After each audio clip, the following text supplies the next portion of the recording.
প্রতিবার বেড়াতে যাওয়ার আগে একটা ছোট্ট ভিডিও বানিয়ে রাখি। আজকে আমাদের ডেস্টিনেশন কোরাপুট।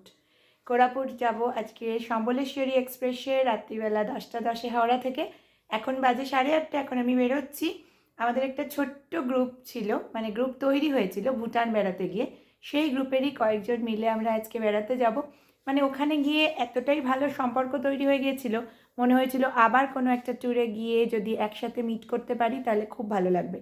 তো সবার রিকোয়েস্ট ছিল, সবাই মিলে আমরা এই ট্যুরটা প্ল্যান করেছি। আপাতত 3 দিনের জন্য আমরা চললাম কোরাপুট। আর কোরাপুটের বিশেষত্ব হচ্ছে ডুডুমা জলপ্রপাত। আমরা ছোট্টবেলায় ডুডুমা ডাকে বলে একটা পিস বাংলাতে পড়তাম, যারা বাংলা মিডিয়াম স্কুলে পড়াশোনা করেছি। সেই ডুডুমা জলপ্রপাত দেখার খুব ইচ্ছা ছিল অনেক দিন থেকে, অনেকেরই মনে। সেই ইচ্ছাটাই শুধু পূরণ হতে চলেছে। জানি না শীতকালে কতটা জল পাবো, কিন্তু ওই ডুডুমা নামটা শুনেই দৌড়াতে দৌড়াতে কোরাপুট চলছি।